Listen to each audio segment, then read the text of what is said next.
So one way that helps us be able to hand off plays to one another is in a normal situation, if I'm at trail and this ball is going this way, especially if it's not competitive and there's not like a risk of like, the ball handler like getting fouled or anything like that. At this point, as it's crossing over, I'm looking at the center to see if they're picking it up or not, whether it's a head movement, an eye movement, even if I did at center one of these where I'm more concerned about this over here, but I did like this. You can't see my hand, but if I kind of put my hand down, it's like I know that there's a player coming, so like I'm good. Like if you were in trail, David, I'd be like, hey, I know there's a player coming. I'm good, David, because we know it's not competitive. Because maybe you have something else going on over here, right? But there's a lot going on, so we also, as a crew, have to be able to recognize that. So now I have 1, 2, 3, 4, 5, 6, roughly 8 players, right? Trail has to hang on to this longer because there's no way I'm gonna care to pick this up right now. At this point, I see players coming. This is where knowing personnel types,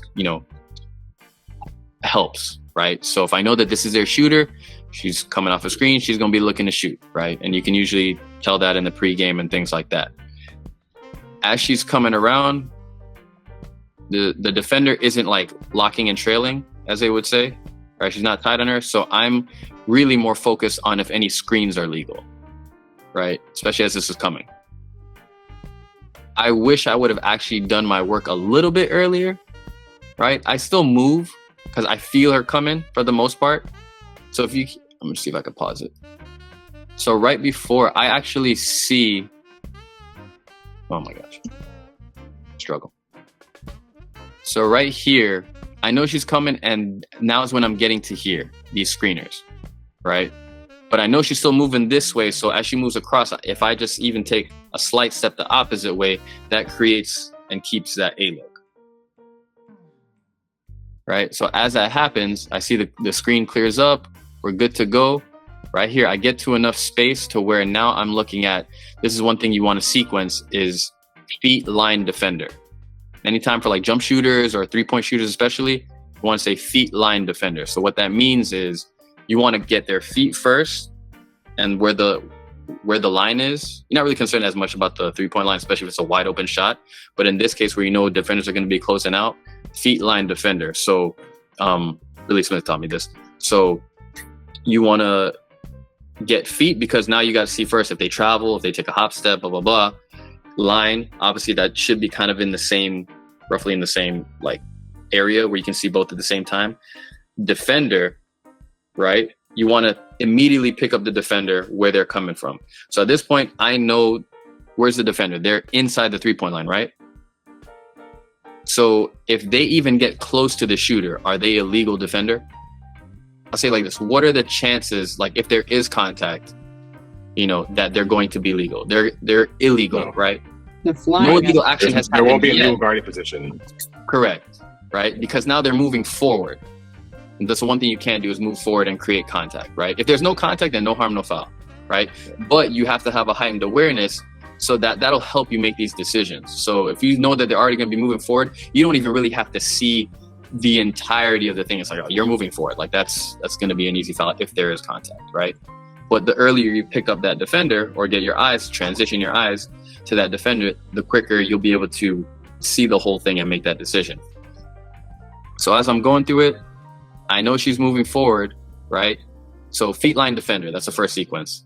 The second sequence, as we do on jump shooters, is up, down, pause, and rebound, right? So we want to take the shooter up, make sure they land down.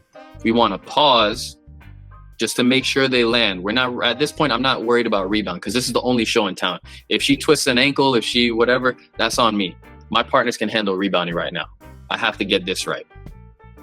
So up, down, pause, let it settle. And then once I made a decision, now I go to rebound. I stay with this a little bit longer just to make sure. And I end up with a no call on this. I actually like the decision. But all of this is going through my head. I see the defender moving forward, right? And even though the shooter lands, quote unquote, with 2 feet, and granted the rule book, I don't believe in the men's either. It doesn't state whether it's 1 or 2 feet, right? You have to allow them to land. So it doesn't say 1 or 2 feet. So you can kind of use your discretion with that, right?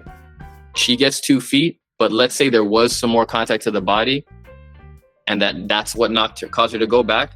That to me would not have said that she allowed her to land. So I would have put a foul.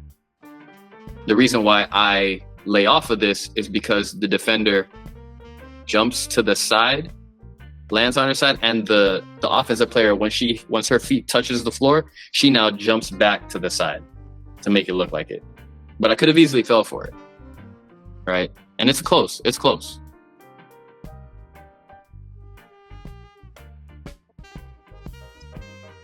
But I get to enough space. I have the A look. I see both, and boom. And those plays happen just like this, really fast, right? But we have to remember that now for our next play, if we have something close, make sure we're consistent on both sides, right?